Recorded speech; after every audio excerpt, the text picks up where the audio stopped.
अस्सलाम वालेकुम दोस्तों, क्या आप जानते हैं दुनिया का सबसे फेमस वैम्पायर ड्रैकुला सिर्फ एक कहानी नहीं बल्कि हकीकत थी। एक ऐसा मुल्क जहां यूरोप के सबसे घने और पूरी सिराज जंगलात नजर आते हैं, जहां की सड़कें बादलों से बातें करती हैं। जी हां, आज हम सफर करेंगे मशरिकी यूरोप के सबसे खूबसूरत और तारीखी मुल्क रोमानिया की। ये वो मुल्क है जिसे अक्सर लोग सिर्फ ड्रैकुला की वजह से जानते हैं, लेकिन यकीन करें रोमानिया ड्रैकुला से कहीं बढ़कर है। चलें सबसे पहले जानते हैं व्लाद द एम्परर ड्रैकुला की खौफनाक हकीकत। ये सफर बहुत दिलचस्प होने वाला है, वीडियो एंड तक जरूर देखिएगा। दोस्तों, हॉलीवुड की फिल्मों में ड्रैकुला खून पीने वाले भूत हैं, लेकिन रोमानिया की तारीख में ड्रैकुला एक शहजादा था जिसका नाम व्लाद द एम्परर था। ये 15वीं सदी का हुक्मरान था और सल्तनत उस्मानिया के खिलाफ जंगों की वजह से फेमस था। एम्परर का मतलब है सूली पर चढ़ाने वाला, क्योंकि ये अपने दुश्मनों को नोकीली लकड़ी पर जिंदा गाड़ देता था। मतलब ये सच्ची कहानी ड्रैकुला की फिल्मों से भी ज्यादा खौफनाक है। ड्रैकुला का मतलब है शैतान का बेटा, और इस लफ्ज को दुनिया के सामने लाने वाला शख्स ब्राम स्टोकर था, जिसने ड्रैकुला के नाम से एक नावल लिखा था। व्लाद और राडू दो भाई थे जिनके बाप का नाम ड्राकुल था। इन दोनों को तालीम हासिल करने के लिए तुर्की भेजा गया। राडू मुसलमान हो गया और तुर्की की फौज में शामिल हो गया, जबकि व्लाद द एम्परर सल्तनत उस्मानिया का दुश्मन बन गया। इसने सल्तनत उस्मानिया के बहुत से सफीरों को बेरहमी से कत्ल किया, यहाँ तक कि इंसानों के अजाब भी चुबाता था। जब सुल्तान मोहम्मद फतेह को पता चला तो इसको अपने अंजाम पर पहुंचा दिया गया। इसके जुल्म की वजह से ड्रैकुला का नावल इतना फेमस हुआ कि पूरी दुनिया में बड़ी तादाद में फिल्में बनना शुरू हो गई। चलें अब आपको दिखाते हैं ये मुल्क कैसा है, यहाँ लोगों की जिंदगी कैसी है और रहने का कितना खर्चा आता है। इस मुल्क के खूबसूरत मकामात कौन से हैं?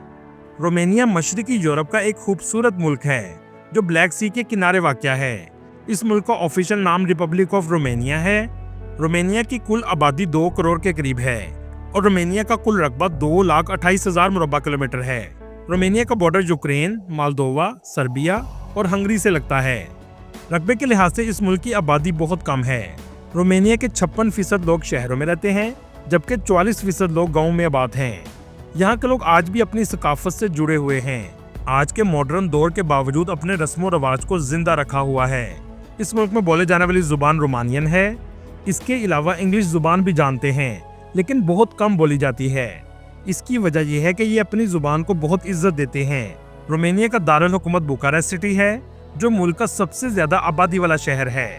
ये शहर तारीखी आर्किटेक्चर से भरा हुआ है। रोमानिया की जीडीपी $383 बिलियन है और जीडीपी के लिहाज से यहाँ के लोगों की सालाना आमदनी $23,000 के करीब है।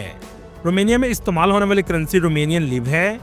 एक लीव के बदले पाकिस्तानी 64 रुपए मिलते हैं। बहुत से पाकिस्तानी रोमानिया में लेबर कैटेगरी के वीजे पर आते हैं, क्योंकि इस मुल्क में लेबर की जॉब्स बहुत ज्यादा हैं।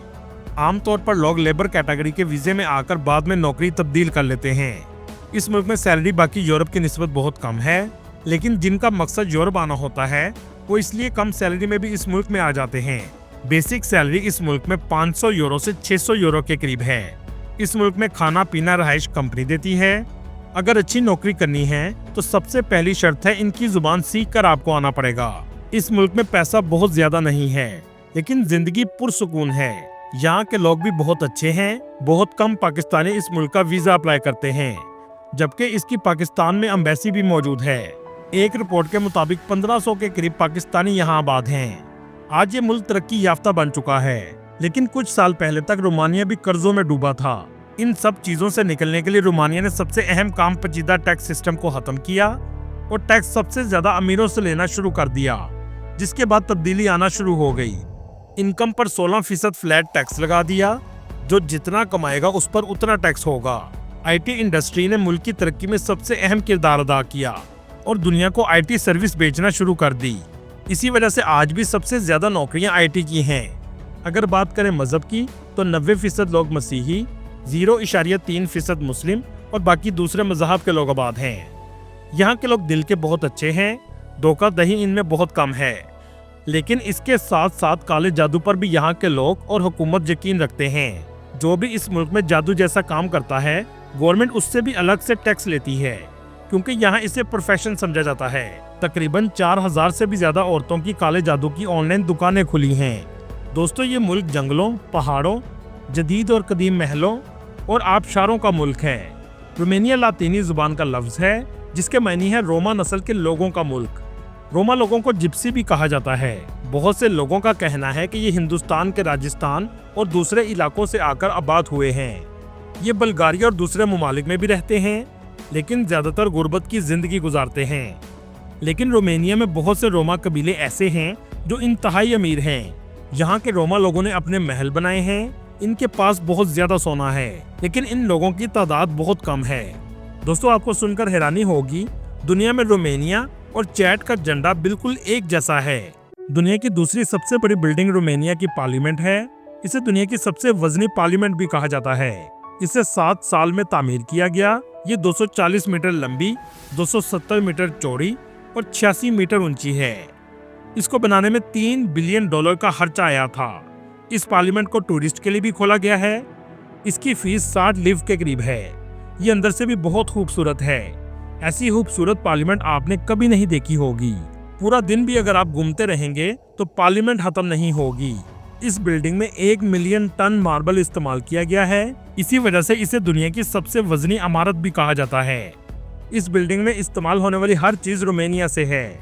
1984 में इसे बनाना शुरू किया गया और 1991 में मुकम्मल हुई। इसे पैलेस ऑफ पार्लियामेंट भी कहा जाता है। दोस्तों, अगर बात करें इस मुल्क में रहने के खर्चे की, तो यहाँ रहने का खर्चा 300 यूरो तक है। ये मुल्क यूरोप के दूसरे ममालिक की निस्बत बहुत सस्ता है। इस मुल्क का लिटरेसी रेट 98% के करीब है, मतलब पूरा मुल्क ही पढ़ा लिखा है। इस मुल्क में दुनिया की बेहतरीन यूनिवर्सिटीज भी मौजूद हैं, जिनमें बुकारेस्ट यूनिवर्सिटी, बुलाई यूनिवर्सिटी और लासी यूनिवर्सिटी शामिल हैं। इस मुल्क में पढ़ने का खर्चा 4000 यूरो सालाना के करीब है, जो यूरोप के दूसरे ममालिक की निस्बत बहुत कम है। सैर के लिहाज से भी ये मुल्क बहुत खूबसूरत है। एक रिपोर्ट के मुताबिक 1 करोड़ 40 लाख के करीब टूरिस्ट सालाना विजिट के लिए आते हैं। टूरिस्ट सबसे पहले बुकारेस्ट सिटी में आते हैं। यह है बुकारेस्ट सिटी का एयरपोर्ट। ट्रेन पर बैठकर आप सिटी सेंटर पहुंच जाते हैं। बुकारेस्ट में टूरिस्ट सबसे पहले इसके ओल्ड टाउन का विजिट करते हैं। ओल्ड टाउन में खूबसूरत पत्थर की बनी हुई गलियां, तारीखी इमारतें और इनका कल्चर आप जान सकेंगे। पूरा शहर आपको साफ सुथरा नजर आएगा। ज्यादातर टूरिस्ट ओल्ड टाउन के पास होटल लेते हैं। इन गलियों की खूबसूरत दुकानें और रेस्टोरेंट टूरिस्ट को अपनी तरफ मुतवज्जा करती हैं। लोगों का सबसे ज्यादा रश भी आपको इसी जगह नजर आएगा। ओल्ड टाउन के साथ साथ पूरे शहर का आर्किटेक्चर भी तारीखी है। शहर के मुख्तलिफ चौराहों में स्टैचूज भी लगाए गए हैं। बुकारेस्ट की नाइट लाइफ भी बहुत खूबसूरत है। लोग देर रात तक जागते रहते हैं। यहाँ के लोग शराब भी बहुत ज्यादा पीते हैं और यूरोप के दूसरे ममालिक को शराब एक्सपोर्ट भी की जाती है। दोस्तों, बुकारेस्ट को पेरिस ऑफ रोमानिया भी कहा जाता है। इस शहर में बड़ी तादाद में म्यूजियम भी मौजूद हैं। दुनिया की सबसे खूबसूरत बुक शॉप भी बुकारेस्ट में है। ये बुक शॉप भी बुकारेस्ट के ओल्ड टाउन के करीब नेशनल बैंक के पास बनाई गई है। बुकारेस्ट से 20 किलोमीटर के फासले पर यूरोप का सबसे बड़ा थर्मल बाथ बनाया गया है। ये बहुत लग्जरी थर्मल बाथ है। यूरोप के अमीर लोग अक्सर इस थर्मल बाथ में आते हैं। इस पूरे बाथ को पौधों से सजाया गया है। इस मुल्क में भी सर्दी बहुत ज्यादा पड़ती है और बर्फबारी भी होती है। दोस्तों, रोमानिया में मर्द कम और औरतें ज्यादा हैं, इसलिए सड़कों पर आपको मर्दों से ज्यादा औरतें नजर आएंगी, क्योंकि अक्सर यहाँ के मर्द मुल्क छोड़कर जर्मनी और लंदन वगैरह में काम के लिए चले जाते हैं। दोस्तों, बुकारेस्ट में आने वाला टूरिस्ट ड्रैकोला के महल का जरूर विजिट करता है, जो ट्रांसिल्वेनिया के इलाके में आता है। ग्रुप की शक्ल में इसे लोग देखने के लिए जाते हैं। दोस्तों, ये है ड्रैकोला का कैसल, जो ब्राशो सिटी में बनाया गया है। ये एक पहाड़ी पर वाक़या है और इस कैसल के इर्द गिर्द आपको जंगल ही जंगल नजर आएंगे। ड्रैकोला के महल के रास्ते में एक और महल आता है, जहां रोमानिया का किंग रहा करता था। ये अंदर से भी बहुत खूबसूरत है। दोस्तों, क्या आप जानते हैं, रोमानिया में एक ऐसा कब्रिस्तान है जिसे बहुत खूबसूरती से सजाया जाता है। इस कब्रिस्तान को मेरी सिमेट्री कहते हैं। इस पे लगे स्लीब के निशानों को मुख्तलिफ रंगों से तैयार किया जाता है। यहाँ के लोगों का मानना है कि इससे मुर्दों की रूह को खुशी मिलती है। दरिया डन्यूब के किनारे चट्टान को तराश कर बनाया गया डिकाबलस का मुजस्मा पूरे यूरोप का सबसे ऊंचा मुजस्मा है, जिसकी ऊंचाई 55 मीटर है। दुनिया की सबसे खूबसूरत सड़क भी रोमानिया में है, जिसे ट्रांसफिगरेशन कहा जाता है। ये पहाड़ों के दरमियान बल खाती हुई खूबसूरत मनाजर से भरपूर है, जहाँ ड्राइविंग करने को यादगार सफर कहा जाता है। दोस्तों, क्या आप जानते हैं, होया बाशु जंगल रोमानिया का ऐसा जंगल है जिसको बरमूदा ट्रायंगल भी कहा जाता है। ये दुनिया के पुरअसरार तरीन मकामात में से एक है। जहां लोग गैर मामूली वाकयात का दावा करते हैं। कहा जाता है कि जो भी आज तक इस जंगल में गया है कभी वापस नहीं आया। अगर आप कुरून वस्ता के दौर में वापस जाना चाहते हैं तो आपको ब्राशिव शहर का जरूर विजिट करना चाहिए। इस जगह की गलियां यूरोप की सबसे तंग गलियां हैं। ब्राशिव सिटी का सबसे अहम चर्च ब्लैक चर्च है। रोमानिया का कॉन्स्टांटा समुद्र के किनारे वाक़ एक ऐसा खूबसूरत शहर है जो मुल्क की सबसे बड़ी बंदरगाह भी है। इस शहर में आपको सबसे ज्यादा रोमन एम्पायर के आसार नजर आएंगे। दोस्तों, रोमानिया के तिमिसोरा शहर को रोशनियों का शहर भी कहा जाता है, क्योंकि ये यूरोप का पहला शहर था जहां बिजली से स्ट्रीट लाइट जलाने का आगाज 1884 में हुआ था। दोस्तों, ये थी आज की हमारी इन्फॉर्मेटिव और दिलचस्प वीडियो। आपको वीडियो कैसी लगी कमेंट में जरूर बताइएगा और नए आने वाले दोस्तों से गुजारिश है हमारे चैनल को सब्सक्राइब और लाइक जरूर कीजिएगा। अगली वीडियो तक अल्लाह हाफिज।